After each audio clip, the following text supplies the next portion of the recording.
Okay, the doorbell has stopped ringing, so I think we can start. Aloha and welcome to our virtual 2021 fall welcome.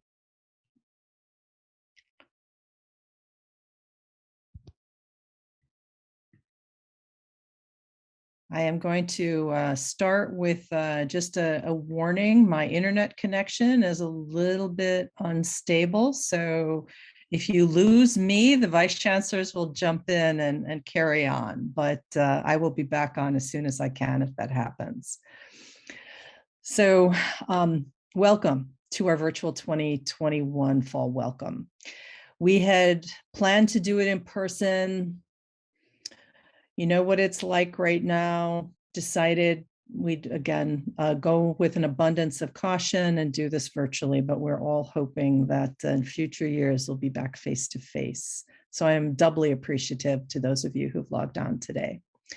Today we're going to introduce our new employees and recognize those who have received tenure and promotion. And then at the end of the program, I'll share a few thoughts about the coming semester and year with you. So we start out by welcoming our newcomers. Today we are pleased to welcome newcomers to UH Hilo. These people are experts in their field, extraordinary staff members, and we're very proud to have them as part of our university ohana. Mahalo to the search committees for a job well done. And I would, all of our newcomers for this round are in the Division of Student Affairs. So I'm going to call on Farah Marie Gomes, our Vice Chancellor for Student Affairs, to do the introductions. Farah. Mahalo, Chancellor. Aloha and welcome to everyone. Before I introduce the newcomers to our division, I'd like to start, just like Chancellor did, by extending a big mahalo to everyone who served on a search committee this past year. Despite the ongoing changes and challenges, adjustments in schedules, formats for meetings, you all figured out a way to keep the searches going. We wouldn't be here celebrating our newcomers today if it weren't for you. Thank you for making this happen. Today, I have the privilege of introducing 4 newcomers to our Division of Student Affairs. As many of you know, our campus has struggled with effectively working with our transfer student population these last few years. Last year, the Student Success Leadership Team of the campus prioritized fully implementing a transfer center. The new hire that I'm about to introduce is one part of this larger goal. Geraldine Jerry Ilar, Transfer Credit Specialist in our Office of the Registrar. Jerry has been with the Office of the Registrar since the summer of 2013 when she started as a student assistant. She held that position for the next 3 years, then moved to several casual positions, the first of those being our graduation specialist for 1 year. In 2017, she was responsible for STAR GPS support, then moved to record specialist the following year and served in that position for the next 3 years. Earlier this year, Jerry was successful in securing the permanent position of transfer credit specialist. Jerry graduated from UH Hilo in the fall of 2015 with her BBA in business administration and says her favorite thing to do is going for a drive with good music and maybe some boba too. Please join me in congratulating and welcoming Jerry Ilar in her permanent capacity. Yay! Yay. The next position that I get to introduce is entirely grant funded and based in the Kipuka Native Hawaiian Student Center. Catherine Loke Evans Bautista, Napua No'eau Coordinator. Loki has been a part of the Napua No'eau program in various capacities for over 8 years and says she loves every aspect of her job, coordinating enrichment classes, workshops, and events for Native Hawaiian students pre-K through their first year in college.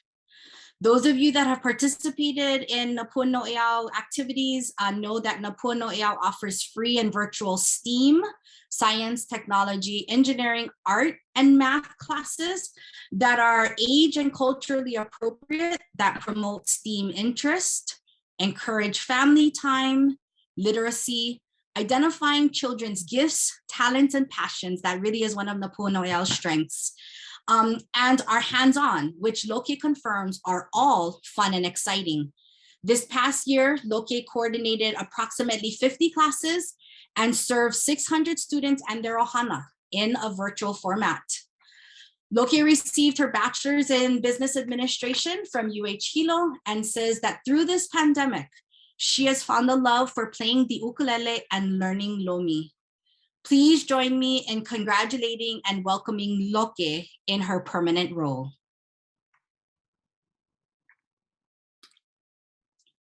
The next position that I get to introduce is also entirely grant funded. This position is based in Upward Bound, one of 2 TRIO programs that we have on campus. Kip Nagata, Math and Science Program Coordinator. Before joining our Upward Bound program, Kip held the position of Interim Academic Advisor at UH Hilo. Prior to that, he was a mental health professional at Halekipa. He is an alumnus of UH Hilo, receiving his Bachelor of Arts in Psychology. He also has his Master's in Counseling Psychology from Chaminade University. Kip enjoys playing tennis in his spare time. Please join me in congratulating and welcoming Kip in his role as our Upward Bound Math and Science Program Coordinator. And the final position that I get to introduce is supported entirely through housing rentals paid by our student residents. We were not sure we would be able to hire this position until we started processing applications for this semester. To our surprise, our occupancy in the residence halls have doubled from what they were last year. And with that, we knew we needed to move forward with our next hire. Rebecca Becca Gillison, Associate Director for Residence Life. Becca joins us from the University of North Carolina at Charlotte, where she was the coordinator for residence education. She received her bachelor's degree in communication from Boise State University and her master's in higher education from Appalachian State University. Becca shares that she loves drinking coffee, spending time in nature, and making bad jokes.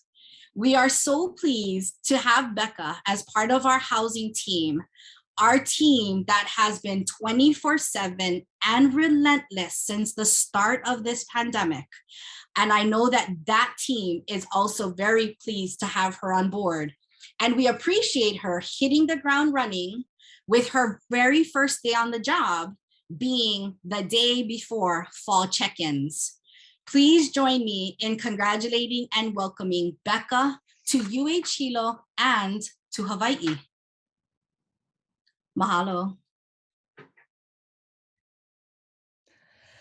Mahalo, Farah.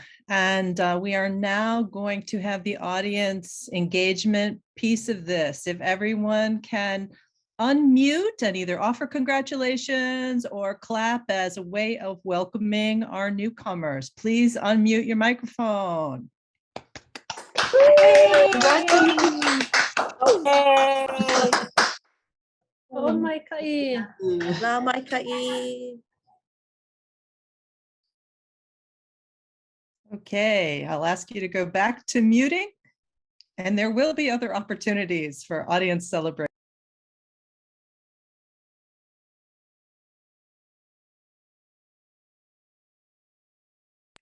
It is my honor to be able to now recognize our recently tenured and promoted faculty. The awarding of tenure and promotion is the university's recognition of excellence in teaching, scholarship, and service. We honor and congratulate these faculty members on their achievements and welcome them into the permanent arena for faculty. and really looking forward to the many accomplishments to come from all of these folks. So first, we have one member of our faculty who recently received tenure. She was already an associate professor, and this is Marguerite Martin of Education. Congratulations, Marguerite. I will now recognize people who have been tenured and promoted to associate professor. The first person is Ozan Atalag, associate professor of kinesiology and exercise science. Next, we have Patricia Hensley, associate professor of nursing, newly tenured. Next, we have Matthew Knope in biology, a new associate professor with tenure. We also have two newly tenured and promoted faculty in the College of Pharmacy. First, Kamlan Masuda, associate specialist, pharmacy practice, and Jared Prudencio, associate professor, pharmacy practice. Congratulations all, and feel free to unmute and offer your congratulations out loud. Yay! Congratulations, all of you. Congratulations. And I didn't say this before, but if anyone wants to put notes in the chat, obviously to any of our people being recognized, feel free to do so. And as I said, I am always honored to be able to introduce the newly tenured faculty because it is a special status. And of course, with great honor comes great responsibility, and we look forward to your further accomplishments. It is now my pleasure to call on Chris Roney, who is Vice Chancellor for Academic Affairs, to recognize faculty who have received promotion. Chris. Aloha, mahalo. It is lovely to have a chance to greet all of you and welcome back to the semester and to congratulate a really impressive long list of faculty who achieved promotion this year, both to associate and to full professor. So our first, sorry, I did not have my note open. Our first new full professor, congratulations to Julie Ann Louise Adrian, full professor for pharmacy practice. I have to do my clapping all the way along with this. Next, we have Shugang Chikao, professor of pharmaceutical science. Ling-Chi Chang, professor, pharmaceutical sciences. Next, we have Todd Inouye, associate professor for management. Christopher Lauer, professor, philosophy. Yiking Li, professor, tropical forest ecology and management. Justina Matos, associate professor, performing arts. Alexander Nagurny, associate professor, psychology. And that may be the best picture ever for this. It fits so well with the process of promotion. Keisuke Nakao, professor, economics. And Yucheng Qin, professor, history. If you all take a moment, take a round of applause and joyful celebration of your colleagues.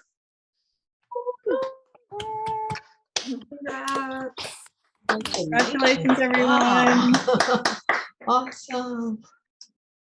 And I smile and laugh as I say this because I know how many of you are already holding leadership roles within the faculty and the university, and how many of you took them on within, a minute and a half of being promoted. Thank you for the leadership roles you have held, for the leadership roles you will hold, and for the guidance you will provide for your peers as they come through the faculty ranks.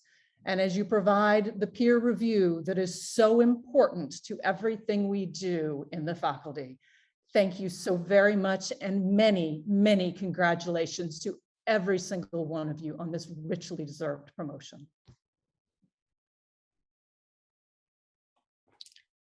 Thank you, Chris. And I will also add my congratulations to all of those faculty who have been promoted.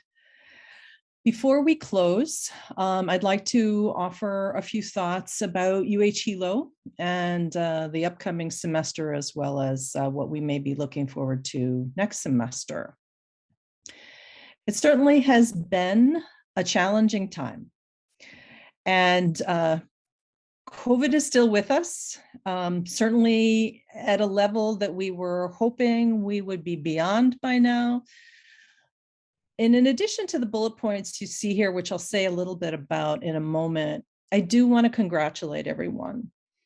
Vice Chancellor Gomes shared with me yesterday that we have a vaccination rate of our students in housing that is over 96%. And across the campus, employees and students, we are doing quite well. And so our campus itself is a bubble that we are doing everything we can to protect your health and safety. And among the things we're doing in that regard, continuing to provide opportunity for vaccination, particularly for anyone new to the community, students coming in from out of state, and anyone, frankly, who decides that they would like to get their vaccine. We are doing weekly testing of those who are not vaccinated, as many of you know who are teaching and working on campus. I am constantly encouraging people to do your daily Lumicite check-in. I have made it a habit that I try to do it every day, even on a day that I may not be on campus, simply to make sure it's a regular part of my day. And that allows us, again, to keep our community safe, along with physical distancing and sanitizing, which we are continuing to do. And great mahalo to the team in auxiliary services and administrative affairs for everything they do to help us in this regard. Group activities, we are controlling those pretty strictly. We're trying to follow county guidelines, even though we have an exemption, and trying to make sure that any group activities we do are as safe as possible. Everyone with their masks on, appropriate distancing, and other protocols. With our athletic events, we were hoping to have the fans back on the edges of the field and in the stands, but not quite ready for that. So we have delayed having spectators at our events, but our athletes are competing and they are traveling, and we have, again, safety protocols in place for those students and coaches to make sure that we keep them as healthy as possible as well. Our faculty are determining the best modality for their courses. Some have moved to hybrid, at least temporarily, waiting for those case numbers to go down a little bit in the community. And we have allowed them appropriate flexibility in that regard, but still maintaining, of course, the quality of the education that we deliver. And I just want to thank everyone, because the reason that all of this works is the responsible behavior of every member of the Campus Ohana. Every time you get on your Lumicite and check in, every time those of you who are required to test, go and get your test, every time you wash your hands, put on your mask, are thinking about this, you're helping to keep our community safe. And I personally, and everyone else in this community, truly appreciates the efforts. And if we keep it up and we inspire the rest of our community to do the same, eventually we will be on the other side of this. And I'm going to keep talking about COVID until you're sick of hearing me talk about COVID, because we just have to make sure we keep up the good work. Next slide, please. A little bit about enrollment. I will give you a caveat that this is not census data. We won't do the census for a couple of more weeks, but the trend is looking really good. As of yesterday, I believe was the last time I looked at the numbers, our total enrollment is up from last year.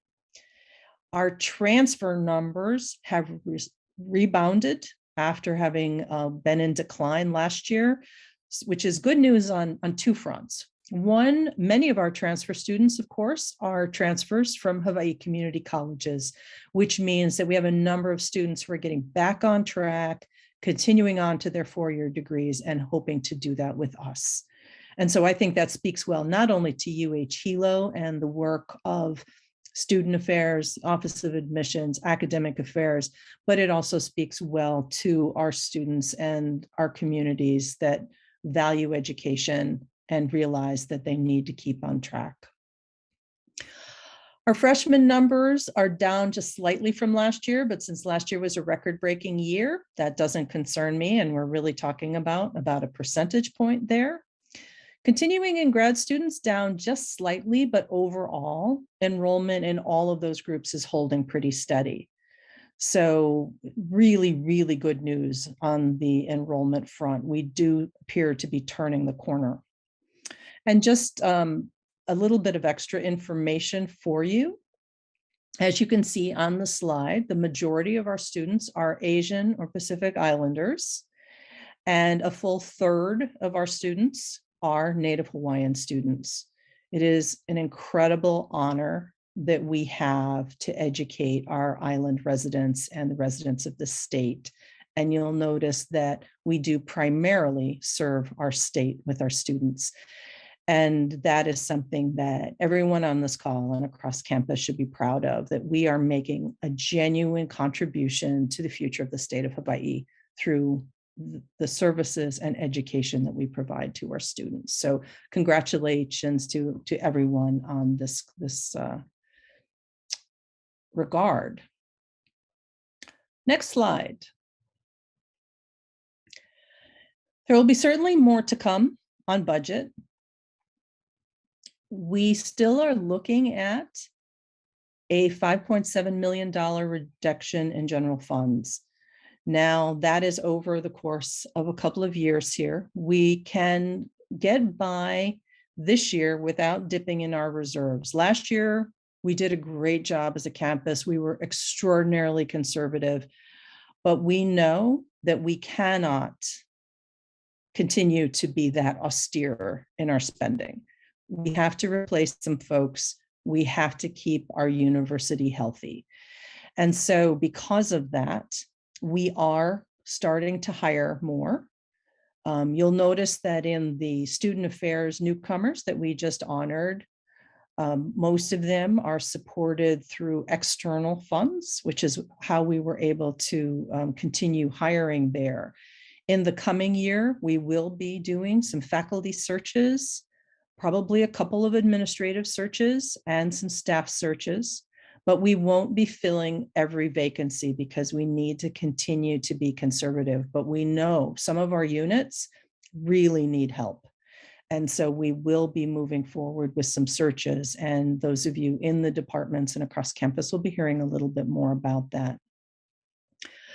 We are still restricting travel, particularly out-of-state travel, as well as large purchases. Those still have to go to the president for approval. And that is going to continue for this year, at least, while we try to stabilize the budget across the board in the system. We've also been making strategic use of our federal relief funds. These have allowed us to hire some casual hires in certain areas. They've allowed us to, of course, pay for the extra costs of signage, sanitization supplies, and things around those aspects. It allows us to pay for the testing so that our students don't have to pay for it, and many other things across campus, including some revenue replacement. But of course, this is our last year of those funds. So we're trying to use them wisely and set ourselves up for success. As Farah mentioned earlier, the number of students we have in housing is up by a healthy amount. We do have more students on campus. And so that will translate into revenues in some of our special funds like housing, student life center, and dining, which will allow us again to provide more services. So while the budget situation remains serious, as a campus, we're handling it very well. We're working toward making sure that we maintain our level of excellence the best way we can. And I so appreciate, again, every person on campus for everything they're doing in this regard to keep us healthy, keep us serving our community and our students. So mahalo for that. Next slide, please. One of the things I've been struck by is, despite the pandemic, despite the budget, so many people I encounter on campus, whether it's in person or through Zoom, are still looking to the future with hope. And the fact that we have just hired some new folks and the fact that we are continuing to tenure and promote faculty means that indeed the future is very bright for UH Hilo. The strategic plan, of which you've been hearing about off and on for the last couple of years, is going to focus on 3 areas: equity and student success. I will maintain that the way we grow our university is to make sure we give our students the best experience we can while they're with us, and that we produce more graduates.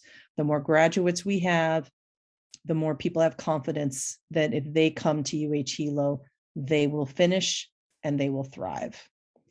And we want to make sure that the great opportunities we have at UH Hilo are available to every student, regardless of background, regardless of academic preparation, and anything else, that they have access to the best that we have to offer. Our strength comes from our community. The loyalty of our community that is expressed in so many ways, through donations, through volunteerism, through partnerships. So we will continue to strengthen our commitment to an INA and community-based education, which comes with it a responsibility to the community, working with the community to figure out what the needs of the community are, but also asking them to help us by means of internships, opportunities for students, and opportunities to partner. And then finally, strengthening our commitment to all of us, which is our Campus Ohana. This has to do with equity. It has to do with resources. It has to do with professional development to make sure that everyone feels challenged in their work, rewarded in their work, and that they have opportunities. And we'll be working on all of these things. You'll see more specifics rolling out very soon. If I can have the next slide. So we have outlined some strategies. They've been available online for campus comment for a number of weeks and are distilling down into a limited number of actions for the first year or two so that we can make sure we actually accomplish some things. Oftentimes, strategic planning goes sideways when you try to take on too much. And I think many of us have had that experience, whether here at UH Hilo or elsewhere, where there's been a big, glorious plan, everyone gets their hopes up, and then you get disappointed and you get tired because you haven't gotten it all done. So we are going to be very specific in what we choose to tackle, look for opportunities, again, to partner with the system, with community, with funders to move some of these things forward. And so when we're choosing actions, there are 3 things that we're looking at primarily. It's a high priority effort that will significantly advance one of the 3 goal areas I just mentioned, that it's something that we can actually get done or get established in the 1 to 2 year timeframe of each action plan. So we'll have an action plan that lasts for a year or two, and then the next action plan, same big goals, but we'll build on the action plan before. And then, of course, always that it will positively impact the success of our students. We are working through, again, getting it focused, getting it trimmed down to something that we can accomplish without overtaxing any office or individual. The other thing we've been talking a whole lot about is WASC and the upcoming accreditation review. So there's a big story behind this, but suffice it to say, because of COVID, the team has decided that this is not the best time to come to Hilo. They were originally scheduled to be with us the first week of October. And while it's still possible that this visit might take place virtually, the current plan is for them to come in person in April. I don't have absolute confirmation of the dates yet, but as soon as I do, we will make sure that everyone on campus knows. This is disappointing in a lot of ways because we've been working extraordinarily hard, particularly our accreditation liaison officer, Sari, has put in so many hours, and we really just wanted to get it done, frankly. But the team wants what the team wants, and we will put our best foot forward, regardless of the modality of the visit and regardless of when it is. If they do indeed come in 6 months or 5 months, that gives us time to finalize the strategic plan, gives us time to continue working on the things that we are doing well and improve even further by the time they get to us. So as I said, I will keep the community informed, and we will let you know as soon as we know that those dates have been confirmed. At this point, the chair and the vice chair of the team suggested a set of dates, and they're checking with the other 3 team members to make sure those will work for them. So I'm not going to put dates out there until it's been confirmed, but we are hopeful. And again, I am confident enough in our community and the deep care that you have for our campus and our students that I know we will shine whenever they come. And yes, we have our challenges. We're going to be honest about our challenges, but the important thing is that we have thought about them, we have come up with ways to address them, and we continue to move forward. Everyone on this call has a role to play, as well as your colleagues across the campus. So thank you for everything that you do every day for our institution, our students, one another, and our community. And with that, that brings our program to a close. I want to again congratulate everyone that was recognized today. Welcome to our newcomers. Congratulations to our faculty. There will be other opportunities to recognize you in person over time. But again, we want to keep you as safe as possible. So we thought virtually would be the way to go. Have a great semester, everyone. Stay safe and aloha.